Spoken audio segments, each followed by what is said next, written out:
Welcome to Scrub In, a podcast powered by Bay Health. I'm your host, Sarah Beebe. And I'm your co-host, Tyler Cody. Step into the studio with us as we scrub in and dive deep into asking, what is your why? A conversation committed to inspiring purpose in each other. Here we offer personal and practical lessons directly from our community members that unite, grow, and empower us all. Hello, everyone. Welcome back to Scrub In Season 2. This is our very first episode of our second season on this journey. Hi, Sarah. How Hi, are you? Tyler. Happy New Year. Happy New Year. It's 2024. It is. We survived 2023. We sure did. It flew right on by. Mhm. Well, I'm excited today. We're going to interview each other. Yes, we are. I'm going to find out more about you. Yeah, I'm going to find a little bit more about you as well. Yeah. I'm curious what we have in common. Yes. Yeah. Perhaps that we Just both... a couple of things. We do. We Yeah. have a few things. Yeah. We both played low brass instruments in We the did. high school band. We were bandos. Yeah. We were band nerds, but Band yes, nerds, same bandos. thing. Same thing. And we're going to talk a little bit about the fun we had in season 1. Yes. What's coming here in season 2? A little bit about ourselves. Yeah. Season 2 brings a lot of fun. We're going to focus on the community It and the healthcare workers in the community and how we work together. So we've got our lieutenant governor coming up. Yes, we do. That's The Delaware Lieutenant wonderful. Governor, Bethany Mhm. Hall Long. We've got Kathy Konefsky from the Delaware Food Bank. Mhm. We've got some graduate medical education residents because we have a residency program here at Bay Health and lots of other people. Yes, it's going to be an exciting season, building off the excitement we experienced last season. Yeah, we got a lot of really great feedback about last season, We did. which is exciting. Yeah. What were some of your favorite moments of last season? I loved interviewing our CEO, Terry Murphy. I loved interviewing everybody. I've got a favorite for each one, but Yes. when you talk about a CEO, you picture a particular person and Yes. you don't know much about him. I loved hearing that he's taken up piano lessons and that he's taking piano lessons like alongside a little kid. Yeah. And just I loved hearing his story and our chief nursing executive, Rosie. I loved hearing that she started as an EMT. I know. That was really cool to hear. Yeah. And I just loved talking to everybody last season. It was so much fun. It was great hearing everyone's healthcare journeys and how they led them to where they are today. Like, I particularly loved hearing Harley's story about her Yes. experience during COVID, just Mhm. because I related to that to such a great depth that I loved hearing it from somebody who was on the front lines as well. And Yeah. multiple other passionate conversations were had during the first season. So I'm so excited to do all of that again. Yeah, I'm excited. We're going to start with a quote. Yes. So, remember why you started. Remember where you're headed.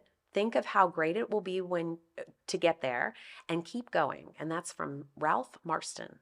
Very inspiring. Yeah. Yes, So season 1, we were just kind of getting our feet wet. we were. And I think we've gotten some pretty good feedback. We have listeners from not only within Delaware, but the nation and even a couple of countries outside of the U.S., Yes. which is exciting. That's not what I Yeah. mean, I didn't know what to think when we started. So I mean, bring it on. Absolutely. We're all Yeah. for it. yeah. Well, and I think that all of our stories, even if we're talking about local things, everybody can relate. Mhm. And certainly as healthcare professionals and providers, and we all have some similarities, but it's really cool to hear how we're different and where we came from. And Yeah. so I love that about our podcast. I know. It's a great thing to be able to hear how everybody's developed their healthcare Yeah. experience and their why. Yeah, absolutely. So we've heard a little bit about you, Tyler.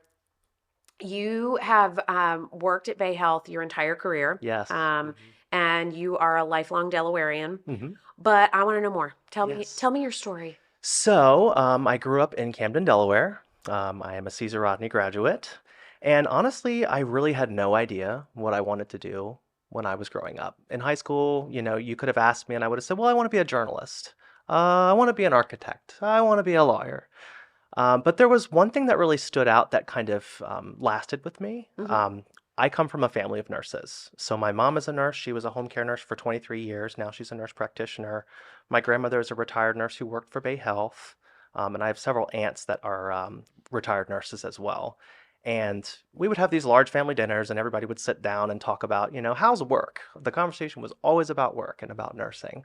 And some of the stories that they shared, some were a little off-putting, yeah, granted, Sure. but it was the fact that they had reached so many people in these stories. They had Mhm. connected with so many individuals that were members of our community. And I just thought that was so cool that they had those experiences and that they reached people in that way. And I said, well, I love to write, but I could really reach more people if I became a nurse, Yeah. as opposed to a journalist. But so I went to University of Delaware. I was in the nursing program and absolutely loved my experience there. I was a teaching assistant there, did clinicals, um, and actually was a student of Dr. Bethany Hall Long, our lieutenant governor. Me too. So that was yep, we were both students. And I started my career at Bay Health in the ICU, on the medical ICU here. Mhm. So I was a staff nurse for about 3 years. I was promoted to clinical coordinator, and I did that for about 5 years. So a clinical coordinator is like a kind of like a charge nurse that has Mhm. administrative duties and is kind of like a bedside leader. I loved that position. I loved being the code responder, the rapid responder, and that's also when COVID hit. So we had to kind of relearn how to do everything in a team-based process, and we had a lot of challenges during that time. Mhm. Um, so I love being able to make an impact on our community during those events. And I've seen you in a code. I actually observed you in a code. I don't know if you know this, but um, for the simulation center, we were planning codes for a particular department. And part of the planning process was that my colleague and I were going to codes just to kind of observe how they were happening in this particular unit. And so you had gone, and I watched you do an intraosseous an IO where you drill into somebody's bone and start an Mhm. IV, and you were so confident, and you rocked it. Like, it was so much fun to watch. And I think we were just talking about the podcast at the time, and so I was like, "Oh, that's Tyler over there. That's going to be my podcast buddy. Look at him go." But I could tell that you had a real passion, and you were going to keep that patient alive, and you were going to do what it took to get IV access and to get the meds into the patient that they needed. And so it was pretty cool. Well, So thank you for yes. that. Thank Yeah. you. That is definitely my passion is critical care. Hmm. I'm absolutely in love with everything about critical care, and I can't honestly see myself anywhere else. So I was the manager of the unit for about a year. That was a great opportunity to develop leadership skills, develop my communication skills, and lead the team that I had worked with for so long. And I want to say about 6 months ago, I transitioned from that role into more of an education role on the unit. So now I am we call it a nursing professional development practitioner for Hmm. the ICU and the neuro ICU. So my responsibility is truly inciting education for all of the staff and onboarding new hires, and really just focusing on quality improvement too on the units. And I love being able to bring my experiences into that role. Yeah. So my why became, well, I don't know what you want to do, Tyler, to I really am so passionate about critical care, to I want to teach others about the passion behind critical care and how to grow your experience and how to become an expert nurse. That's awesome. Yeah. So that's kind of my why and what led me here today Okay. onto this podcast. I like that. What about you? You've got a diversity of experiences in your belt. I do. I have done a number of things in my career, and I feel like I've had a not a different why, but there's definitely been a passion driving each stage of my career. So as a kid, I also grew up here in Delaware. I was actually born in our Kent campus on Christmas Day. And my poor nurses, I was a change of shift baby, which you wouldn't understand unless you're an OB nurse. But if a baby is born between 6 a.m. and 7 a.m. or 6 p.m. and 7 p.m., your nurse is going to stay late and have to do a lot of paperwork. And They I was sure born at are. 6:32 a.m., poor thing, on Christmas Day. So I know I kept that nurse late. Um, but so I grew up here in Delaware, in Sussex County, Delaware, in Milton. I was in the Cape and Lopin School District, and and I'll be honest, a big part of my why came from my home life was not perfect growing up. My mom was amazing, and she worked really, really hard to give us all the opportunities we needed and that we wanted. But she was a single mom, and I saw her really struggle. At one point, we lost our house and everything to a bankruptcy, and she kept on going. And we figured out a way to stay in our house and to keep going and to not even, had she not told us as kids, we might not have even noticed that that happened. And that's amazing. My dad was not very kind to her or to us, and so that was something that I don't wish on any children. But what it did is it made me. I feel like when you have that kind of a background, you either go into kind of an enabler caregiver role, or maybe you go in a different direction. And I did kind of go into that caregiver role, and I was always worried about my brother and my mother, and I wanted to make sure that they were always safe and that they were cared for. And sometimes my brother would say that I was probably a little too bossy because of it, but I was like, don't you know, I just really wanted to protect you and keep you safe. Yeah, of course. And so, but I went into that. I did that as a child, and I probably still do it all the time now. And so I would go to school just totally exhausted, and I would try to keep a an image at school and in public where I had it all together and I was Mhm. fine. The school nurses at my schools were always the ones that saw kind of the cracks in that, and Yeah. also provided care to me that I wasn't getting elsewhere. And so I often would go to the school nurse for God knows what. I mean, I probably did. I was not sick half the time I went to the school nurse. I was really good at faking sick, which means that I'm really good at picking it out of my children now. Yes. But I would fake sick and I would spend time with the school nurses and I would see what they did. And I was so inspired by how they cared for other people. And no matter how many times I showed up in their office, they always still took my temperature, Mhm. still took time to take care of me, even though I knew Yes. I was faking. They knew I was faking. Um, and I would also see all the cool stuff that they got to do. I thought it was cool that they were checking people's blood sugars and like giving inhalers to Yeah. kids. I just thought that was neat. Yeah, it's not something you see at school normally as No. a young elementary school or middle Yeah. school student. So I, got to know all of my school nurses, Mrs. Burnham, Mrs. Reed, and Mrs. McKibben. I Mm. still remember all three of Wow. them.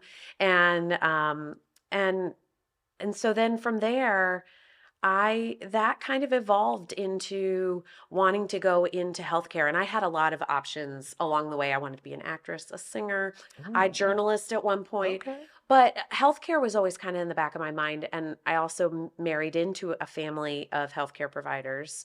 Mhm. Here in Delaware, there is a hospital with the same name as my last name, Beebe.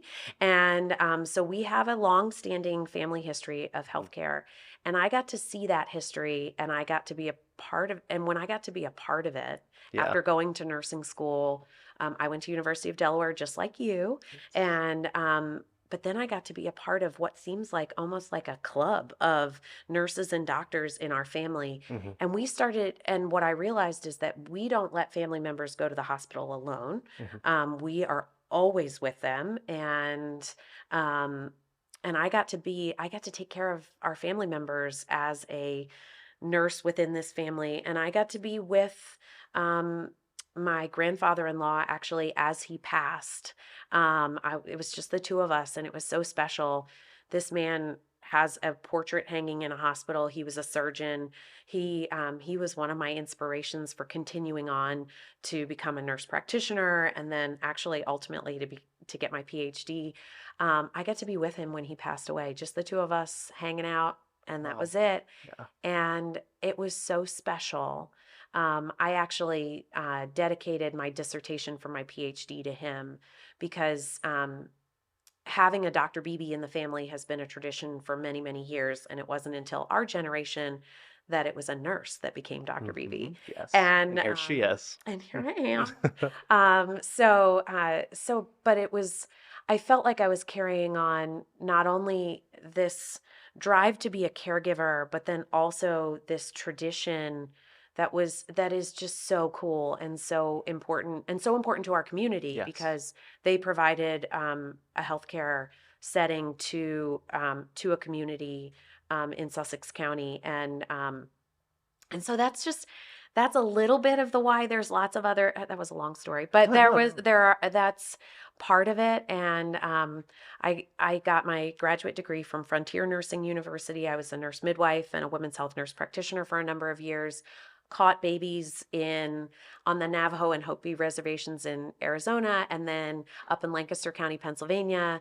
And then I went into education just like Mhm, you because I saw how we could improve patient safety and improve the lives of our patients through our students. mhm. And that's ultimately what I got my PhD in. It's in nursing, but my focus was in nursing education and simulation. So, Yes. yeah. And you were a faculty member at the University of Delaware I as well. was, yeah. Yes. For 7 years, I was a faculty member Okay. there. And Awesome. so, which is also a really special part of my history to be able to give back as a former student, to come back as a faculty member. So, Yeah. yeah. So you really have a lot of different lenses of why here Hmm. coming together. Like you have the family background, you have those experiences in your childhood, Hmm. and how you've been inspired to be a caregiver. I think that really speaks. I would really love for everybody to like just take a moment and realize why you're here in this profession. If you're feeling a little burnt out, just revisit that why. And sometimes Yeah. it'll re-inspire you. It Yeah. will. Yeah. Well, and it's important to also realize that we've all got something. I Hmm. think Robin Roberts wrote a book called Everybody's Got Something, because to look at somebody, you don't know what they're coming into work with Hmm. that day or what our patients are coming in with. And they may have it all together Hmm. and be totally losing it on the inside. Yes. Um, and they may be holding it together by a thread. Hmm. And so, understanding that and hearing everybody else's story can be helpful for that. Yeah, Yeah. it definitely can be. I always think of, my patients and families in the ICU, and I try to stick myself in their shoes and incite those emotions in myself that they're going through at that Yes. time. And especially during the pandemic, too. Like, that was a huge challenge for me, observing, a patient who was about to go on a ventilator, FaceTiming a family member, Hmm. likely for the last time. Yeah. So those moments, they make you question yourself a little bit, but they also make you proud to be there for that patient. Yeah. And I think that that also is a component of my why is being proud of being Hmm. there. I'm proud of what I do. Like I love being this person for these patients. Absolutely. So That's what I used to say about, and I still loved every birth that I was in attendance for. every birth you caught. Yes. Every baby I caught. Well, I will say the UPS man delivers packages, Oh, yes. Mhm. mothers birth babies. Perfect. So, Yes. Yes. And thank them for that. Yes. yes. But it was so special to be there with somebody when they became a parent for the first time, Yeah. and also to be there with somebody when they pass away. Hmm. I mean, I will say there are a lot of parallels. Yeah. I've been present at births and Yeah. deaths, and it's amazing that moment in the Hmm. room feels very similar. There's a lot less screaming Hmm. in your world when people pass on, but that that feeling in the Yes. room is very similar. I remember one of my clinical experiences. I watched a live birth, and it was very intimidating for me. I bet I it was a was. little scared. But honestly, the aftermath of the event and just the look on the mother's face and Hmm. just that feeling in the room, I'm like, oh my God, like now I know why people do this. Absolutely. So yeah, everybody has their special niche, and thank you for doing what you do.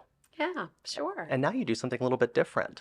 I do. I run a simulation center. Yes, she does. And so, for those of you who don't know what simulation is, it's a form of training where we use experiential learning, Hmm. where we try to create an environment that is as much like the real environment that our clinicians practice in, but in a simulated setting. So, we have here at Bay Health a 10,000 square foot simulation center where we have 3 patient rooms, a room that can be a classroom or like a lab, and then we also have a conference room, and so we can set up a patient room with mannequins or actors that looks very much like one of the other rooms in our unit.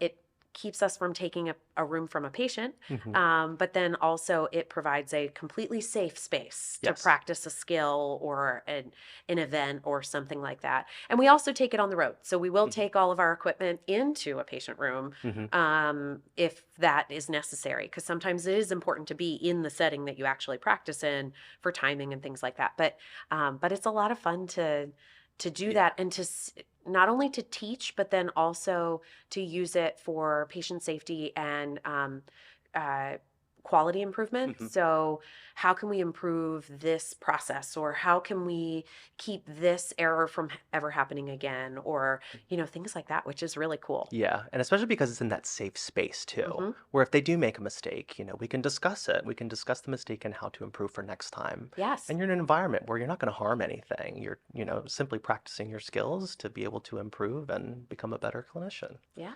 absolutely. Yeah. And you have gotten to visit, and I you get have. to do a little more now that you're in education. You're Yeah. using that Hmm. space a little bit more, which is pretty Yeah, cool. unfortunately, before I didn't have like a huge opportunity to go down there and really dive in, but now I'm getting those opportunities more and more frequently, Hmm. especially moving forward into 2024.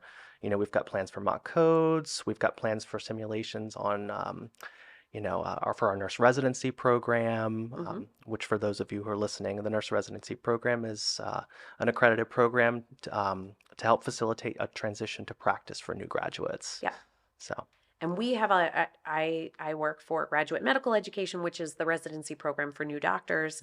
And we also are starting to really gear up for what their mhm. orientation is going to look like. They spend hours and hours in our sim center Oh, before they yes. ever hit the floors. Hmm. And then they continue to come back and practice new skills and new situations. And so we're getting really excited because the new class will start, in the summer. So Yeah. we're about 6 months out from that happening, Hmm. which is pretty cool. Yeah. Yeah. So we're really moving forward in our community, this organization. Absolutely. Now, how do you use nursing out in the community? I mean, I know what you do here at the hospital, but Yes. what do you do when you're not here at the hospital with your nursing license and degree? So I'm an informal consultant to everybody who sends me photographs and symptoms and all of these great things. Hmm. I'm sure you receive the same communications from friends and family. I try to shut work off a little bit when I do leave, just so that when I come back, I can be a better caregiver and a better educator to the staff. Yeah. But I'm always learning, always reading, checking up on the latest evidence, what's new in nursing, what's new in critical care, Mm. just so that I can better prepare myself. I'm also a member of the American Association of Critical Care Nurses, which is a professional organization Yep. that supports critical care nursing and offers specialty certification and continuing education. So I like to be involved with that, probably a little bit more moving forward in the future. Um, but other than that, I just try to detach a little bit and a little self-care. Yeah. Mhm. And what do you do for fun? So I'm a pretty boring individual, but I like to work out when I can. I try to run. I'm not the best at it, but I've got long legs, so I can make great strides. Yes. Yes. And I like to spend time with friends and family whenever I possibly can.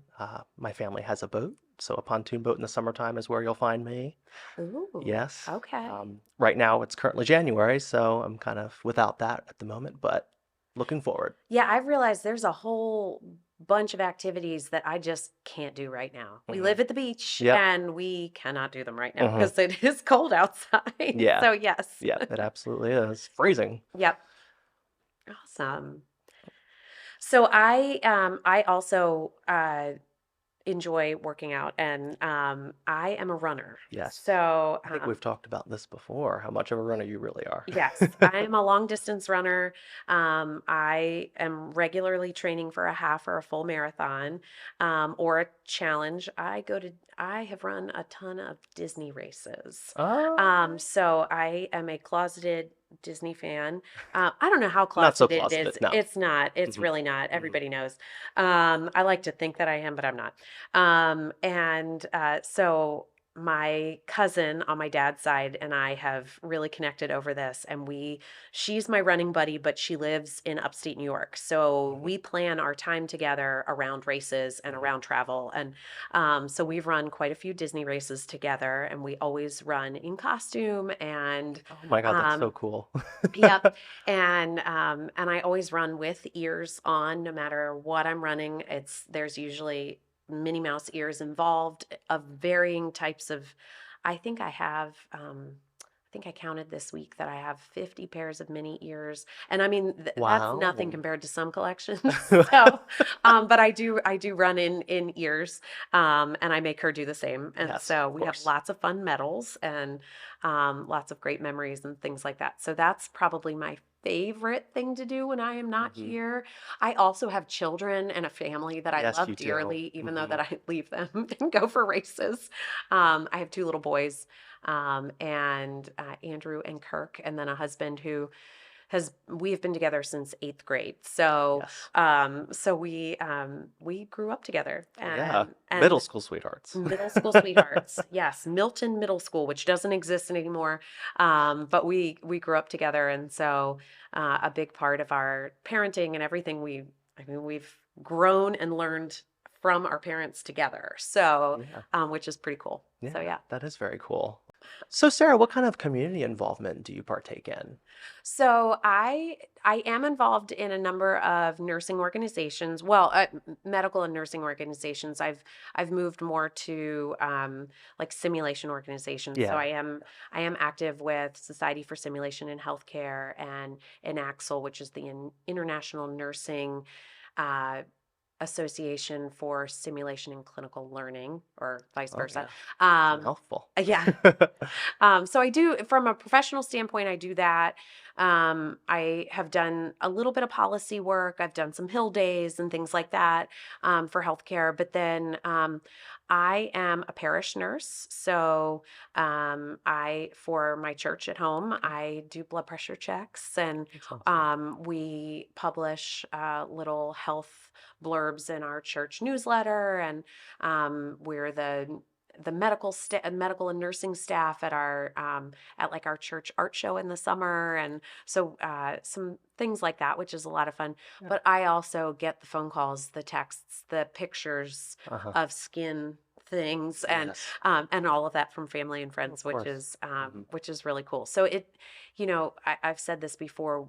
We are nurses. We don't work Hmm. as nurses. We aren't former nurses. Like, we'll never say, like, I'm a former nurse. Hmm. Like, we will forever be nurses. That's who we are. Yes. And so even though we may shut work off when we go home, the Mhm. identity will always be Yeah, there. those skills we gain, like we truly really apply them to everything that we do. Like the Yes, advocacy, the compassion, yes. the communication skills that we develop over time. We really do just apply that to all facets of life. Absolutely. Mhm. Well, and it's hard when you're a nurse, not to turn that off when you do have family members who Mhm. need care or are in the hospital, or I mean, no matter what, it's your brain's Yeah. still going in nurse mode, and that can be hard. I've definitely dealt with that. Mhm. This past year, my mom was in the hospital, and also my dad, and there are moments where I am a nurse, and then there are moments where I'm just a daughter,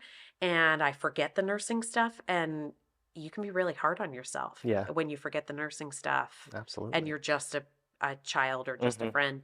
And that's hard. Yeah. That's hard to navigate as a nurse, and something that, I think other nurses and clinicians of all types should be aware of, that like it's okay to just Yeah. be a daughter or a Mhm. friend or, a sibling or something like that. But it's also really special that we get to have that knowledge Yeah. when our family members need it. Yeah. So yeah. I've had family members say to me before, I really hate being on this side, and they are healthcare professionals. Yeah. They're like, I hate being on this side, I feel powerless, even though I have these experiences. And Yep. that's when you just need to encourage them that they're there for their loved one. Like all you have to be right now is that daughter Yep. or that, son or that sister. Yeah. So it's hard to turn it off. It really is. It is really hard. Hmm. Yes. Yes. Yeah. but it is something special that we carry with us and will carry with us for, our entire lives. Yep. Always. So yeah. Yeah. Well, this was such a fun time getting to chat and catch Yes. up. Is there anything else you want to share? I am just so looking forward to all of the wonderful guests that we have on our season coming up. I agree. Super excited for our next episode with Dr. Bethany Hall Long. It'll be great to speak to a nurse advocate in the flesh, Yes. who has been a motivator for policies. So I'm super excited for that. So Yeah. please, everybody, stay tuned for that drop. Yes, and all of our episodes coming up. And Yes. please, if you haven't listened to season one, go back and binge season one, Yeah. because we've had some really, really, really great conversations with people, and it's so inspiring to hear everybody's story and their why. So thanks for joining us. Yes. Thank you for joining us. Please make sure to like and subscribe by hitting the plus or follow button. You can follow us wherever you get your podcasts. And remember to stay committed to the why.